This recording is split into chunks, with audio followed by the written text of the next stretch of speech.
family, friends, associates, frenemies, everybody. Hello. I hope you are well. I hope this video finds you in a good mental and physical state. First and foremost, thank you everyone for the birthday wishes. I truly, deeply appreciate it. I'm feeling happy and blessed on my end, and I've been trying to take the time to respond to each one individually. Slightly overshadowed by this coronavirus scare. It's deep, y'all. Like, people are shook and don't know what to do. The hospitality industry as a whole has taken a tremendous hit in everywhere, really and truly. And I have my hat flipped backwards right now, not to be cool or anything, but I'm on my way to work, and this hat actually has the logo and name of one of the companies that I work for. And I just want to be clear that my opinions are mine and don't represent necessarily anyone else or any other company or entity. But I just want people to remember, kind of what I've been advising friends and family and associates is to remember this feeling right now.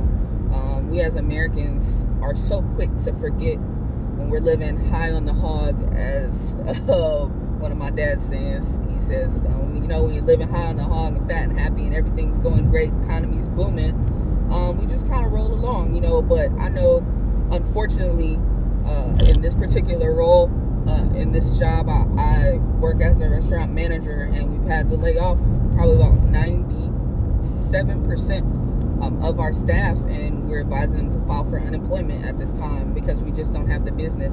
In North Carolina, the governor issued an executive order yesterday to close all bars and restaurants, the dining area, by 5 p.m. So we had to shut down service and are only allowed to do takeout orders.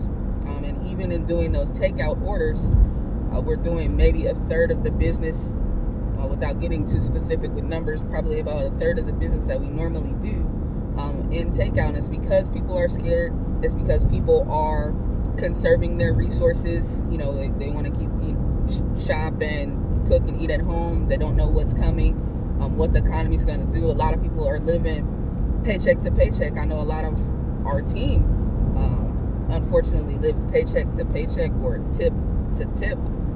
In the Southeast, the majority of servers and bartenders make $2.13 an hour. So when you go out to eat and you leave a tip, that's what they're using to support their families and to live off of. And it's really tough. I feel for the team. I feel for what's happening across the country, and people, are super, super scared. But again, what I was thinking about this morning when I woke up is how quickly we do forget things. The crash of 2008, what happened in 2001, Y2K even. People were just scared, didn't know what was going to happen with Y2K, September 11th. Like, we forget so quickly, so easily when things are great. And all I can say is I do believe that we will get to the point where, this coronavirus will be solved either by the private sector or the government. Somebody's going to figure out, how to slow the spread of the virus and to treat it. And I won't get all into the conspiracy theory of, it's being fueled by the government and the scares, which I do believe the media is playing a huge part in the fear piece of it. But when things do ease out, when the economy does balance back out, when these jobs in the hospitality industry are able to bring their people back, put some money to the side. Like, have some tangible assets. Everyone can do something.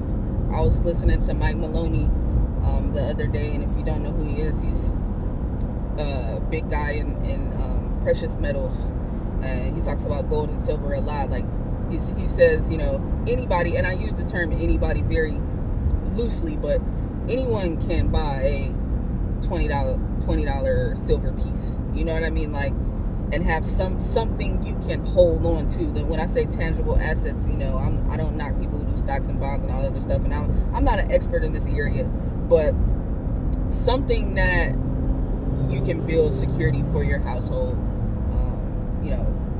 Real estate, things like that. When the market goes down, You know, I was also listening to Robert Kiyosaki the other day, an interview he did and on YouTube, and talking about, you know, when everyone else is running scared and the market's going down, he's happy because he's making money, because he's put himself in a financial position to be able to make moves. And I'm not at the place personally where I would love to be in this type of situation, but you know, I have something, a little something not to hold me over. You gotta have something. Just remember, you know, once you get your cash flowing back the way it normally flows, my servers, my bartenders, my cooks, anybody in the industry that's really feeling this pinch right now, just remember you gotta pay yourself first. That's the number one rule. Number one rule, pay yourself first. You know, people say all the time, well, I don't have enough money to save. I don't have enough money to invest. You don't have enough money not to. You don't have enough money not to save and not to invest something, even if it's a small amount. Because when things like this happen, what do? If your job calls you and tells you not to come back to work suddenly, you're scheduled at 5 o'clock and we call you at 1 o'clock and say, I'm so sorry. Like, there's nothing I can do. And it's the only thing worse than being on that end of the call and someone calling you and telling you that is to be the person that has to make that call. Because